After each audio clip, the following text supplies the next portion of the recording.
ಚಳ್ಳಕೆರೆ ತಾಲೂಕಿನಲ್ಲಿ ಕುರಿಗಳ ಮೇಲೆ ನಾಯಿಗಳ ದಾಳಿ ಘಟನೆಗಳು ಹೆಚ್ಚುತ್ತಿವೆ ಎಂದು ಪಶುಸಂಗೋಪನಾ ಸಹಾಯಕ ನಿರ್ದೇಶಕ ಡಾಕ್ಟರ್ ಟಿ ಶ್ರೀನಿವಾಸ್ ಬಾಬು ಕಳವಳ ವ್ಯಕ್ತಪಡಿಸಿದರು.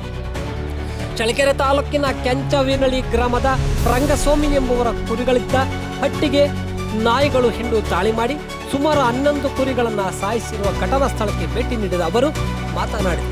ಕುರಿ ಸಾಕಾಣಿಕೆದಾರರು ಕುರಿಗಳ ರಕ್ಷಣೆಗೆ ಭದ್ರತೆ ಮಾಡಿಕೊಳ್ಳಬೇಕು. ಅತಂತ್ರ ತಡಿಕೆ ಹಟ್ಟಿಗಳು ಸುರಕ್ಷತೆ ಇರುವುದಿಲ್ಲ.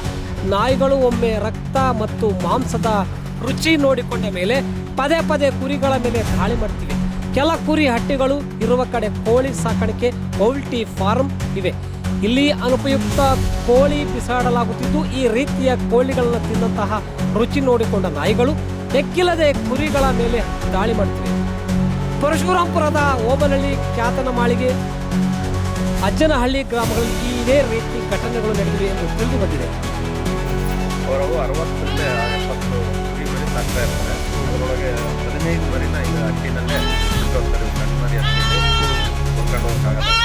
ಈ 15 ಮರಿಯಲ್ಲಿ 12 ಮರಿಗೆ ಭಾಳ ಗಾಯಗಳಿಂದ ಸತ್ತೋಗಿದ್ದಾವೆ ಮರಿಗಳು.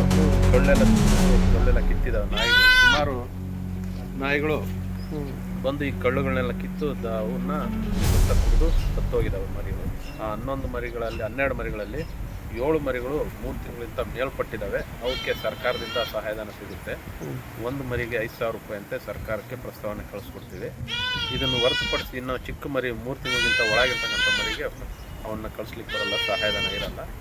ಉಳಿದಂತೆ ಇಲ್ಲಿ ಗ್ರಾಮದಲ್ಲಿ ಈ ಥರ 2ನೇ ಬಾರಿ ಆಗಿದೆ ಅಂತ. ಇದು ಈ ಥರ ಆಗ್ತಾ ಇರ್ತಕ್ಕಂಥದ್ದು ಕಾರಣ ನಾಯಿಗಳಲ್ಲಿ ಬಂದಿರತಕ್ಕಂಥ ಒಂದು ಪ್ರವೃತ್ತಿ ಅದು. ಯಾಕಂದರೆ ಒಂದ್ಸರಿ ಅದು ರಕ್ತ ಕುಡಿತಕ್ಕಂಥ ಅಭ್ಯಾಸ ಕಲಿತಾಗ ಅದು ಮತ್ತೆ ಮತ್ತೆ ಬೇಕು ಅಂತ ಬಯಸುತ್ತೆ ಆ ನಾಯಿಗಳಲ್ಲಿ. ಆ ಪ್ರವೃತ್ತಿ ಹೋಗ್ಬೇಕಪ್ಪ ಅಂದರೆ ನಾಯಿಗಳನ್ನ ಕಂಟ್ರೋಲ್ ಮಾಡೋದೊಂದೇ ಮಾರ್ಗ.